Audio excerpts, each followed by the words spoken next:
Barron County 911. Where is your husband? Somebody I just want from. Hello? In October 2018, the small town of Barron, Wisconsin, was shaken to its core when 13-year-old Jayme Closs vanished after a terrifying night of violence. A frantic 911 call from her mother ended in creepy silence, and within minutes, both of Jayme's parents were found brutally murdered in their home. But there was no sign of Jayme. The case left investigators racing against time as the circumstances surrounding her disappearance pointed to a carefully planned abduction. For 88 days, the mystery of what happened to Jayme gripped the nation, with every clue raising more questions than answers. How did a quiet family in a peaceful town become the target of such a horrific crime? And how did a teenager manage to escape the clutches of her captor? Let's get into the harrowing details of the Jayme Closs case. Left a hole in our heart, and we just wanted to find her, and I just had hope that she was alive out there somewhere and we'd get her home. Jayme Lynn Closs was born on July 13, 2005 in Barron, Wisconsin. Her parents' names were James and Denise Closs. The family of three lived in a modest home in this small, close-knit town of about 3,400 people. Jayme was described as a sweet and cheerful girl who loved spending time with her friends, dancing, and being active in her school activities. James, who was 56, and Denise, aged 46, both worked at the Jenny O Turkey store, which was a well-known employer in the area. They were known as hard-working, kind, and loving parents who doted on their only child. The Closs family was well regarded in the community, and their quiet life revolved around their jobs, their home, and their daughter's interests. It was a crime that sent shockwaves across the country. A mother and father murdered in their secluded home. Their daughter, Jayme Closs, kidnapped. The lives of James and Denise Closs were cut short on October 15th. Jayme attended Riverview Middle School and was in the 8th grade at the time of the tragedy. She was known to be a vibrant and social girl who brought light to those around her. The family dog named Molly completed their household and was a beloved companion to Jayme. The Closs family had no known enemies or significant disputes with anyone in the community, which made what happened to them even more shocking. The crime was as sudden as it was brutal, and it forever changed the lives of everyone who knew them. After police discovered someone had broken into her family's home in Barron and fatally shot her parents. For months, police and volunteers searched for the 13-year-old, but nothing turned up until Thursday. This is Jayme Closs.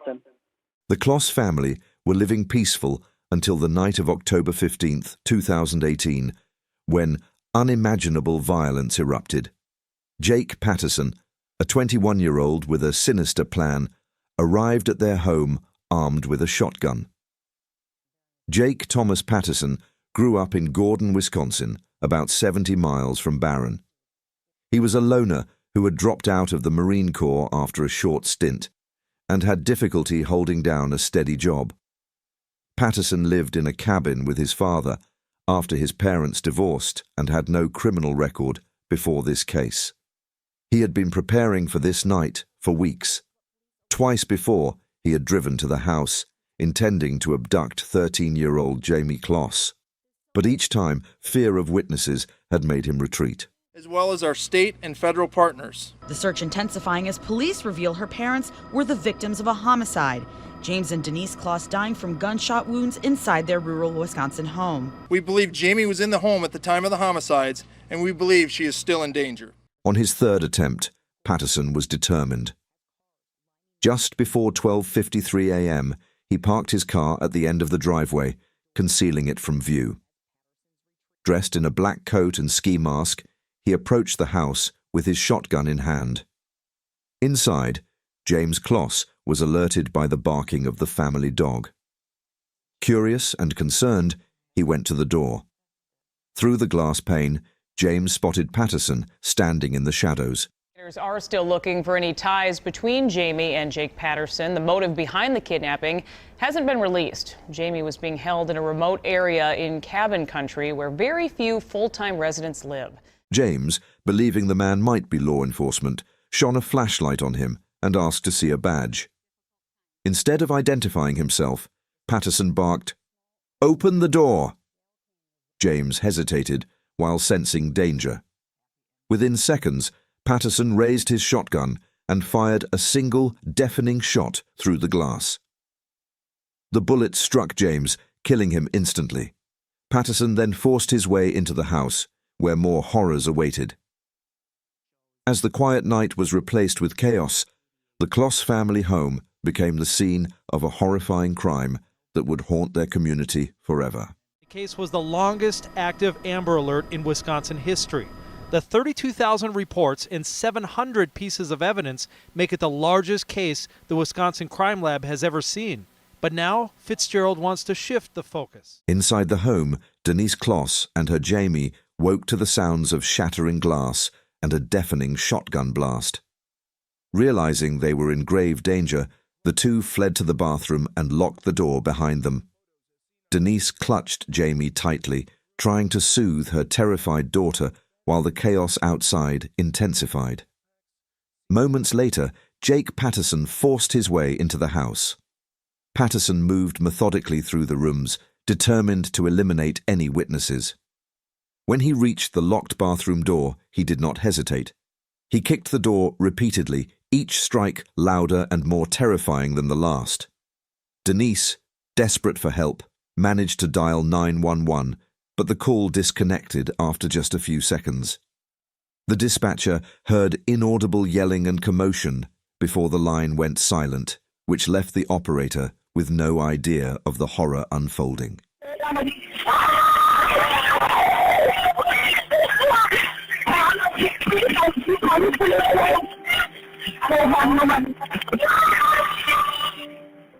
With relentless force, Patterson broke down the door. He faced Denise and Jayme, who were gathered together in fear. Patterson, armed and commanding, ordered Denise to bind Jayme's wrists and ankles with duct tape. Denise, trembling and pleading, had no choice but to comply. The fear in Jayme's eyes mirrored her mother's anguish as Denise struggled to complete the horrifying task.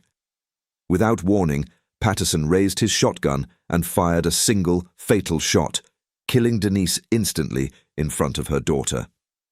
Jayme could do nothing but watch as her world shattered in a moment of unspeakable violence. According to the complaint, Patterson was plotting Jayme's abduction while still at the job. He bought a face mask at a Walmart on his last day, the same mask he allegedly wore during the October crimes. On Tuesday, Patterson was moved to the Polk County Jail. With both parents dead, Patterson dragged Jayme out of the house. She was bound and gagged, unable to scream or fight back. Blood from the crime scene made the floor slippery as Patterson carried her outside. The police responded quickly to the 911 call by arriving at the Closs home just 4 minutes later. However, by that time, Patterson and Jayme were already gone. Patterson had pulled over briefly on the side of the road while allowing police vehicles with flashing lights and sirens to pass by, unaware that the kidnapper and his victim were right there. Well, I don't know how she escaped at this time. We believe that the suspect was out looking for her when law enforcement made contact with him. He was in his vehicle, driving around. At the crime scene, officers found the bodies of James and Denise Closs. Evidence, including the 911 call, pointed to a violent intrusion and abduction. A search for Jayme began immediately. The investigation continues here at the Barron County Justice Center. Since Monday, they've received more than 1,000 tips, have conducted hundreds of interviews and several searches. But their update for us today shows no new information in the case. Patterson took Jayme to a remote cabin in Gordon, Wisconsin, about 70 miles away from her home. The isolated location, surrounded by thick woods, made it the perfect place for him to hide her. At the cabin, Patterson forced Jayme to change into a pair of his sister's pajamas, which further established his control over her. During her captivity, Patterson dominated every aspect of Jayme's life. He kept her hidden under a bed in his room, surrounded by barricades made from storage bins and heavy objects. It was learned Jayme was kept inside a cabin, forced to hide under a twin-size bed, sometimes without food, water, or access to a bathroom for hours. Jayme was forced to stay there for long hours, sometimes up to 12 hours at a time, without food, water, or the ability to use the bathroom. Whenever Patterson left the cabin, he would play loud music to mask any noise she might make.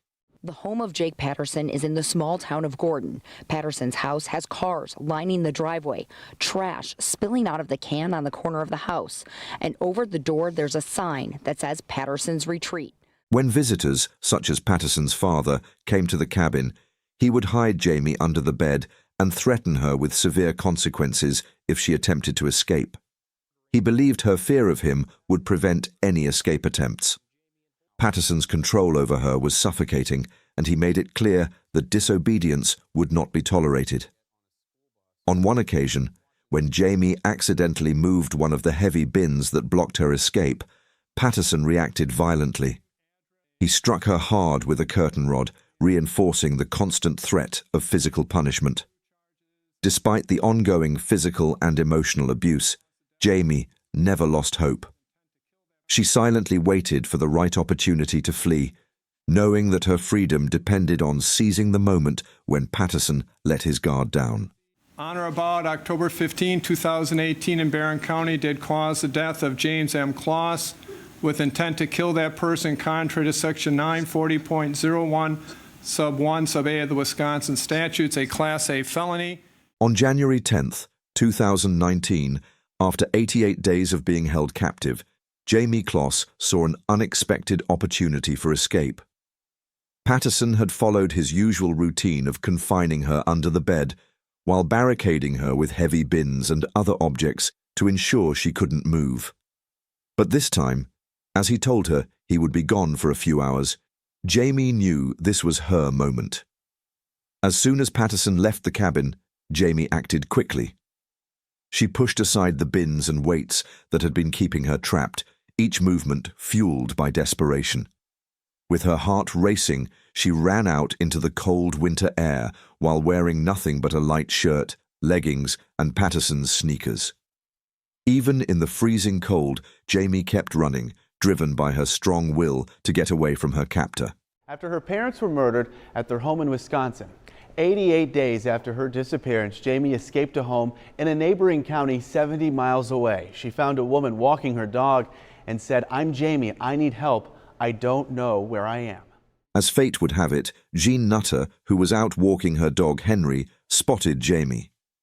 Recognizing her from news reports, Jean approached her. Jayme, breathless and still in shock, said that I am Jayme Closs. He killed my parents and took me. I quickened my pace and got to her, and she just sort of fell into me and said, "I'm Jayme," and I said, "I know." Did you recognize her right away? Right away, because her pictures are everywhere. Yeah. Jean immediately led Jayme to the nearby home of Kristin and Peter Kacinskas. With their help, 911 was called, and the authorities soon arrived. Jayme, though calm, appeared confused, overwhelmed by the reality of her escape. She was safe.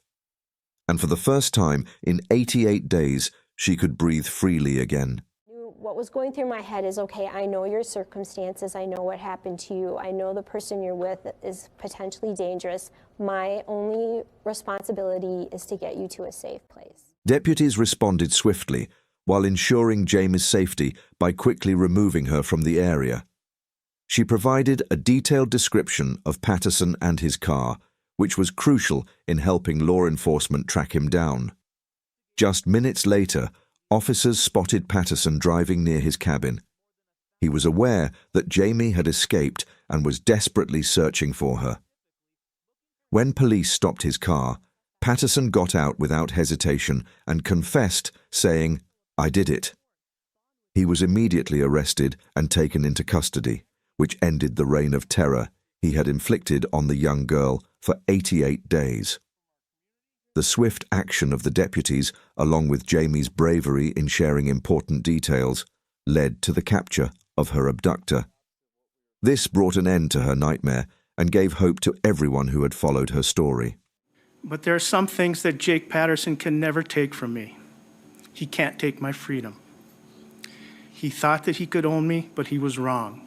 I was smarter.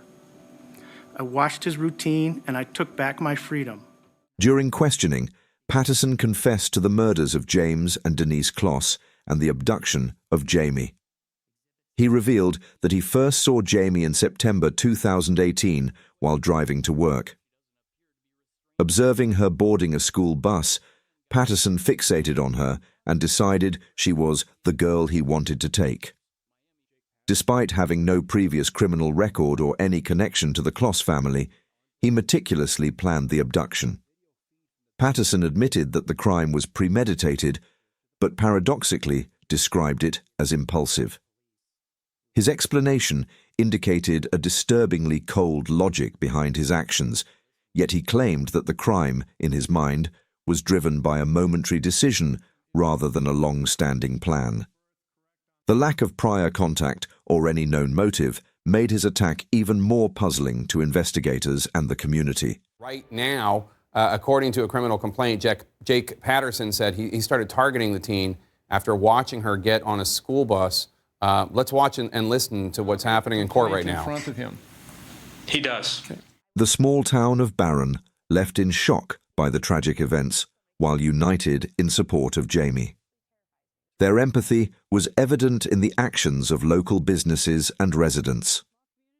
Hormel Foods, the parent company of the Jenny O plant where James and Denise had worked, contributed a $25,000 reward to Jayme for her bravery and resilience in rescuing herself. Amazing to see her home. Yeah, because your mom is the legal guardian now. Yep. Jamie's your cousin. Yep. Sort of now like a sister to you. Yep.